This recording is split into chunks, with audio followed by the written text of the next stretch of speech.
Happy Sunday, buenos dias. It is the 81st day of the year. It's the 22nd of March. How are you feeling this morning?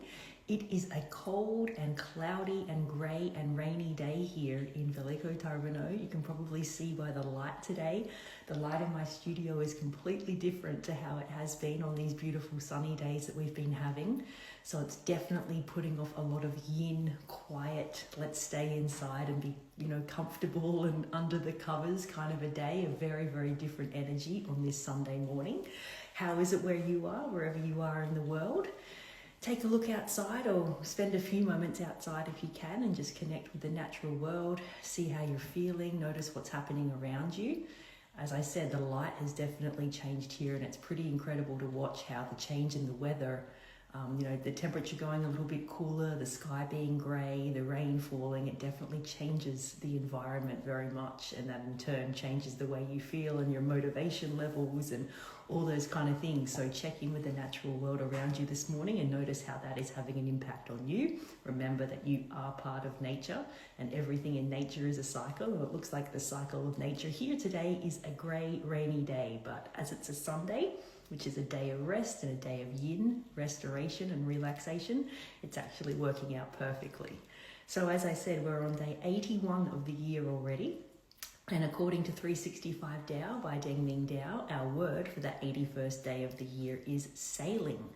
One of my favorite things to do, even though I'm a novice, there's nothing quite like being on a boat that's under sail. It feels really amazing. It's pretty similar to surfing, actually. The few times that I've been in a sailboat when the boat has, taken off with the wind, and just that movement and that natural flow and riding the water, riding the wave, it does feel a lot like to surf. The boat feels like it's surfing. So this will be a great passage today. So find a nice quiet and comfy place where you're not going to be disturbed for the next 15 minutes or so. Open up your book to page 81, get your journals and something to write with ready. Take a nice deep breath in.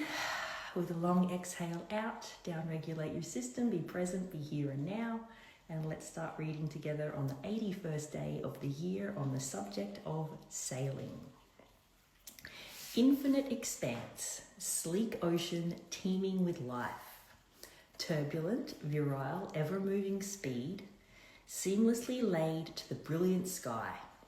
I float on you in my fashioned womb, sustained against your green-black depths. Those on land never understand maritime life. Those of the sea are intimate with your moods.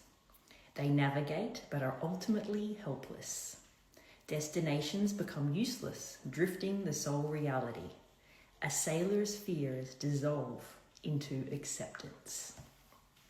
Tao is sometimes compared to the ocean.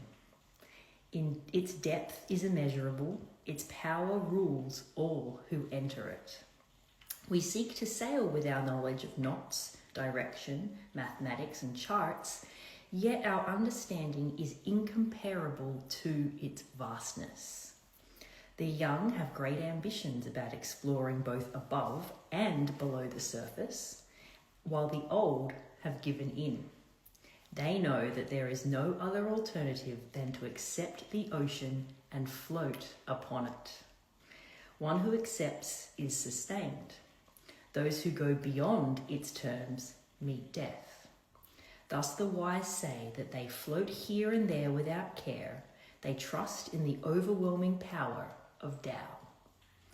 That's a beautiful passage. If you have any connection to the ocean, whether it's through surfing or sailing or boating or anything of that nature, you really do understand the power of the ocean and how important it is to respect the ocean and respect nature at all times. Because as it says here, if you accept it, you will be sustained. If you understand your limits and you understand that the nature and the ocean is a far greater and bigger force than you will ever be, and that it will always win, if you accept that and you use your discernment to be like, you know what, today I'm not going to go out. You know what, that weather doesn't look safe enough. I'm just going to stay on shore. I'm not going to push the limits. Then you'll be sustained. But it says here, those who go beyond the limits meet death. If you push yourself beyond the limits of nature, it's going to end badly for you, because nature at the end of the day is always going to win. And this again kind of piggybacks on what we were speaking about yesterday with the opposites.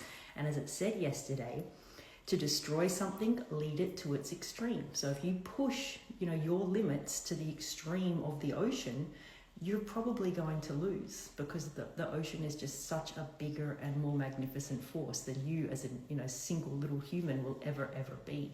So you have to use your discernment. You have to understand that, okay, this is my limit today. This is my limit with the ocean. And particularly as a surfer as well, you look out there, you're like, it looks pretty big. There's a lot of currents. There's a lot of sets rolling through.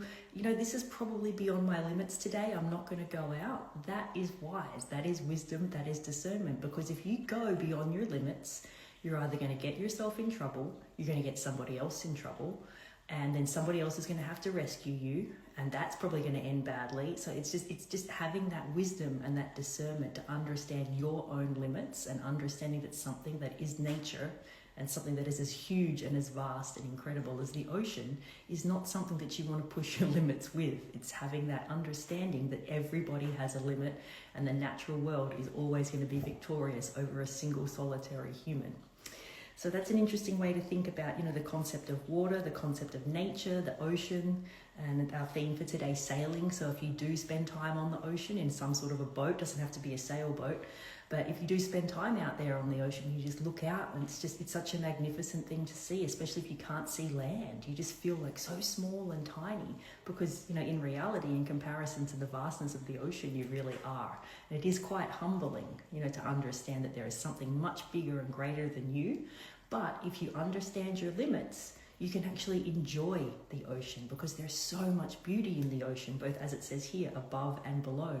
You can be on the surface, you can swim, you can be in a boat, you can be on a surfboard, you can be on a stand-up paddleboard, a kayak. There's so many beautiful things you can do above the ocean surface, and then you can dive, you can snorkel, you can go underneath as well. As long as you're within your limits and you're respecting nature, it can be a beautiful, beautiful thing.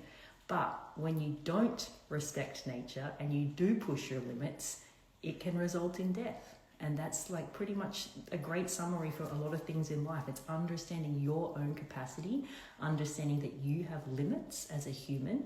There's only so much you can do, and using your discernment to make, the correct judgment is this something safe for me to do?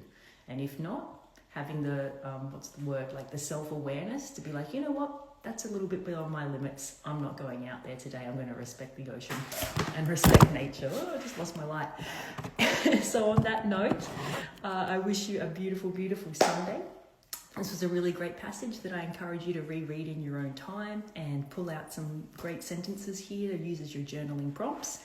If it's a nice day where you are, perhaps you can spend some time on the ocean today, or at least by the ocean. Go for a walk on the beach, something like that, and just take it all in, the vast expansiveness of the ocean and how beautiful the natural world is. So I wish you a beautiful Sunday. Thank you so much for being here for 81 days, and I will check in